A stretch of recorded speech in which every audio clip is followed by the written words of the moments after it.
महाराष्ट्रातील प्रत्येक अपडेट जाणून घेण्यासाठी आजच मेट्रो रायगडच्या सोशल मीडिया प्लॅटफॉर्मला लाईक, फॉलो आणि सबस्क्राइब करा। अलिबाग एसटी स्थानकातील बेफिकीर आणि गलथान कारभारामुळे प्रवाशांचे हाल होत आहेत। बसेस वेळेवर न लागणे, सीएनजी भरण्यास विलंब होणे आणि बसेसमध्ये वारंवार बिघाड होणे या समस्यांमुळे प्रवाशांना प्रचंड गैरसोय होत असतानाच आता अस्वच्छतेचा प्रश्न गंभीर स्वरूप धारण करत आहे। स्थानकाच्या प्रवेशद्वारासमोर आणि बस थांबण्याच्या जागी कचऱ्याचे ढिगारे साचले असून त्यातून दुर्गंधी पसरत आहे। याकडे प्रशासनाने दुर्लक्ष केल्याने नागरिक आणि प्रवासी वर्गामध्ये तीव्र नाराजी व्यक्त होत आहे।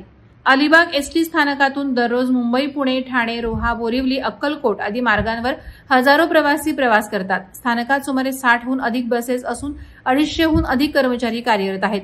दरमहा सुमारे 7 लाख रुपयांचे उत्पन्न मिळूनही स्थानकातील मूलभूत सुविधा आणि स्वच्छतेकडे दुर्लक्ष होत आहे। प्रवाशांना बससाठी तासनतास प्रतीक्षा करावी लागते, तर काही वेळा बसेस रस्त्यात बंद पडतात। स्थानकातील स्वच्छतेसाठी एका खासगी कंपनीला ठेका देण्यात आला असून या कंपनीमार्फत स्वच्छता राखली जाण्याची जबाबदारी आहे। मात्र प्रत्यक्षात ही स्वच्छता केवळ कागदावरच असल्याची चर्चा सुरू आहे।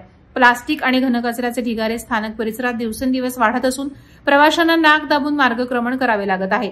स्थानकातील अस्वच्छता, वेळेवर न लागणाऱ्या बसेस आणि कर्मचाऱ्यांचा निष्काळजीपणा या सर्व बाबींचा एकत्रित परिणाम म्हणून प्रवाशांच्या आरोग्याचा आणि सुरक्षेचा प्रश्न निर्माण झालाय।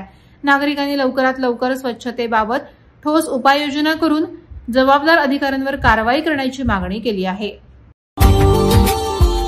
Subscribe now and press the bell icon.